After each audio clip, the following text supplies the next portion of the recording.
as I stand here too, I know that this room, outside of the folks who work at Atmosphere, sit into 3 buckets. Some of you here are current partners and advertisers with Atmosphere. Thank you immensely. You might even see some of the work that you do with us up here today. Others, in the last 3, 6 months, maybe even the last 3 hours, 9 months, have started some type of dialogue, some substantive dialogue about what it means to partner and run with Atmosphere. And yet others, in that 3rd bucket, and I know because a few of you told me this last night, had no idea that Atmosphere was even a media company until you showed up to the happy hour last night, and that's okay. Whichever one of those 3 buckets that you do fall into, right, I have 2 quick hopes today. The first one is that you walk away today with an understanding of Atmosphere as a video entertainment company that did as what we believed and pioneered what we think is the last frontier of television, right? A white space that hadn't been considered to improve people's entertainment and enjoyment experience for certain moments of captured attention when they're watching television. More importantly, though, for all of you here as brand stewards, media professionals, right, brand professionals, it's that what that means. It means in capturing that attention, we've enabled new optionality on how to approach these consumers in these environments in a place that was previously dormant and unavailable to you to think about bespoke solutions. So to tell the story of Atmosphere, we go back to the living room, right? This dark place is actually a living room. It's the place which is the cornerstone of where you watch television. For all of us, it's where we do the majority of where we watch television. It's where we get great sports analysis, right, of last night's Monday Night Football game. It's where all of us watch CNN, MSNBC, or Fox, or at least one of those, right, and get our news and information. It's where great comedies, great personalities entertain us, and if you're like me, you might end up on the couch for 3 hours sucked into a Law & Order or SVU marathon. And the reality is that over the last 10 years, with the advent of streaming and the proliferation of streaming services, that experience of watching TV in your living room has gotten immensely better, right? We all talk about it all the time. You can watch whatever you want at the moment that you want to turn it on. And so many shows have now become so differentiated and personalized that you can find the things that are most meaningful to you. It's amazing. It's been an incredible continuum over the last decade. But the reality is that the living room is not the only place where we watch TV. There are hundreds of millions of hours every single week that take place collectively that people are eyes on screen and watching televisions that's outside of their living room. Yet the other reality is that the content that usually shows on those televisions has always just been live linear television or content that otherwise was created for that living room couch experience, right? And it doesn't translate as well. If I'm sitting at a bar, I have no idea what Stephen A. Smith is talking about and analyzing in last night's Monday Night Football game, right? If I'm working out at the gym, I probably don't want to watch the news, let alone to see it with subtitles. And if I'm at the doctor's office, as much as I love Olivia Benson and that crew right there, if I sit down 13 minutes into an episode, I'm there for 20 before they call me in, it's not a particularly good entertainment experience. And it's this reality that gave birth to Atmosphere. And it's with that thought in mind and taking content and making it more relevant to that experience, right? Taking clips and highlights of people doing amazing and inspiring things from the field and the court last night, or the incredible creator-driven content that shows people doing awesome, inspiring, and amazing things, and often is truly social in nature because it might make you tap that stranger next to you and say, holy crap, did you just see what that was? And that is what Atmosphere is. And it's, as we like to call it, Atmosphere, we finally got to the place where you can enjoy TV everywhere. Atmosphere is simply a fast platform with 30 differentiated channels, and every one of them created bespoke to watch TV in those moments when you're outside of your living room. The content is exciting, it's uplifting, it's fun, it's meant to meet that moment, right? In that environment, in all the different places where you might be watching content. People are watching Atmosphere in restaurants and bars and gyms, hotels, offices, professional offices, right? All these diverse places, and we've scaled really fast, which is fun. It's the most exciting part of our business. 150 million people every single month are watching Atmosphere just like all of you caught it last night. Over half of that audience is watching Atmosphere 3 to 4 times a month across every single DMA in the entire country. And that's pretty cool, and it's fun for our businesses. Hopefully, as all of you go out and watch TV in your own environment, it makes a better entertainment experience. All right, that's cool. That's just a big self-promotion for Atmosphere. Why does this matter for all of you sitting in the room? Why is that interesting? How does that make your jobs as marketing and media professionals who are trying to steward brands, right, and give you more power and more optionality and more opportunities to reach consumers in powerful and unique moments?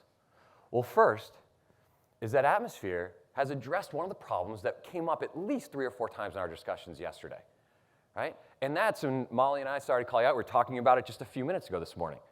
As the advent of streaming has come, right, we know that the ad-supported time that exists in linear television has shrunk dramatically. Brian Weiser, one of the sort of luminaries of research in our business, had said within 5 years, the total advertising time that takes place on television, combined streaming and linear, is going to be down 25%. Right? That means there's less opportunity to be in front of people. Atmosphere has reinvented ad-supported television at scale. Eyes on screens every single night, right? Large audiences. Secondly, and this to me is where it gets kind of exciting, there's a new lane now. There's a new optionality to these screens. Ads have always run in these television experiences, but it's because you bought an experience, you bought an ad to run inside a living room, right? You didn't have the opportunity to think about where someone is sitting and watching that ad geographically, or what type of physical environment that someone is actually sitting there. And what it means is in a more bespoke way, you can take advantage of things like context. Exactly as I said, where someone is watching it, right? And what that mindset is, how that relates to what they're doing at that moment in time. The ability to tap into proximity, right? Because we know even brands that have consumers all over the country, what is their proximity to actually make that decision and buy and change their purchasing behavior? And then lastly, the opportunity to own fandom for sports that takes place not just in the living room, but outside of the living room. We know 2 things, as I said. TV has gotten more personalized, and streaming and options have become more proliferated. We also know that most consumers do everything they can to avoid watching ads. And now, for most consumers, that means a mix of going premium SVOD, where you see no ads, and then one in which you see ads, but on a much lighter load. The reality is, despite all these streaming numbers, right, all the subscribers to these streaming services, for you, right, whether it's Netflix, whether it's others, the thing that matters most is how many people are actually watching ads. That's why what Amazon did was so profound and flipped the entire screen. But outside of Amazon, no one really has true scale to people who are actually watching an ad experience.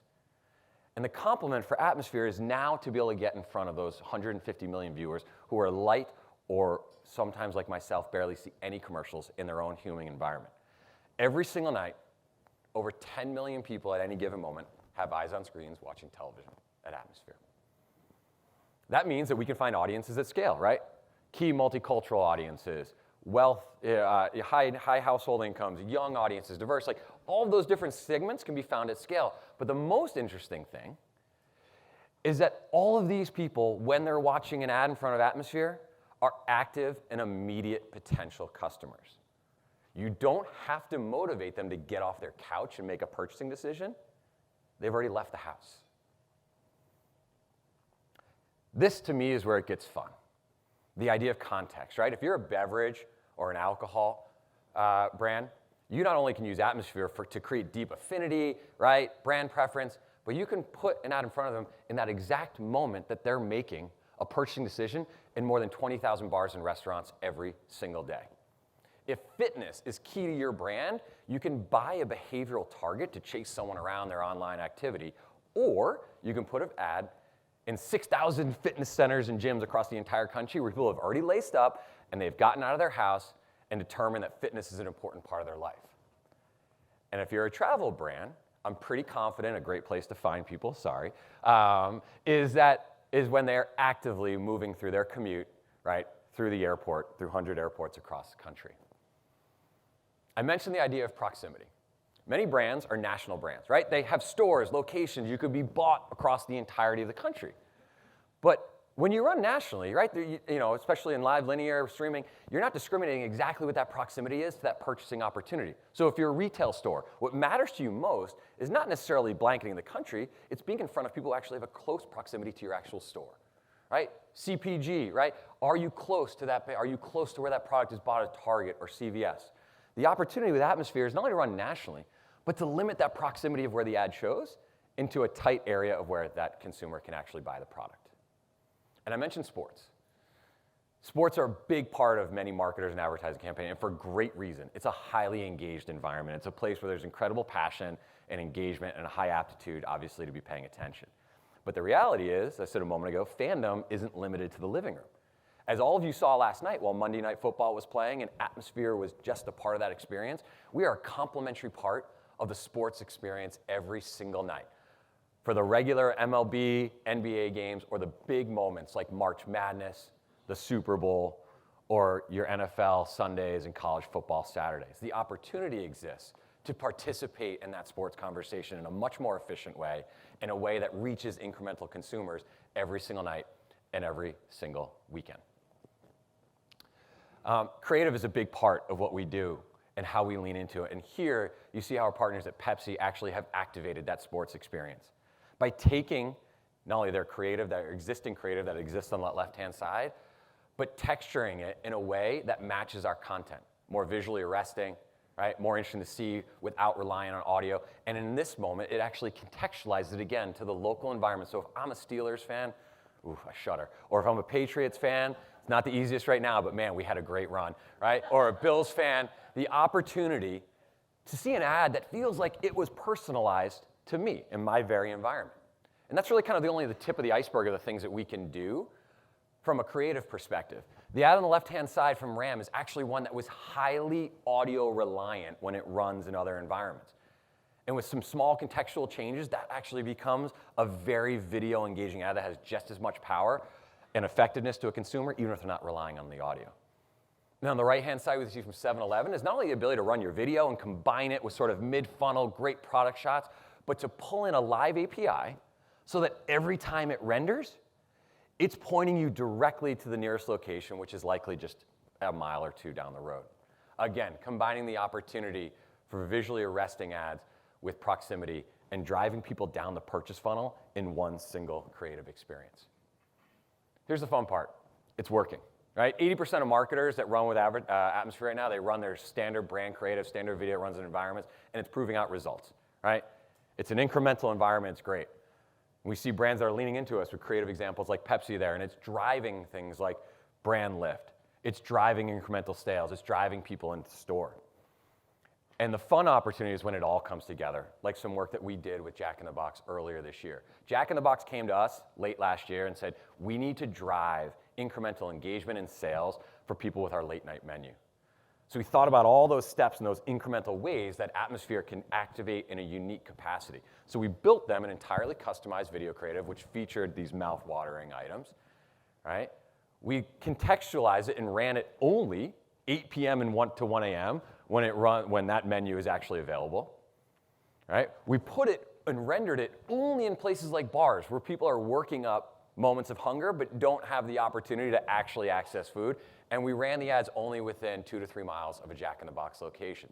And it culminated in a nearly 40% lift for them in this campaign, and in a fun way got us some recognition, the brand recognition for some award as well.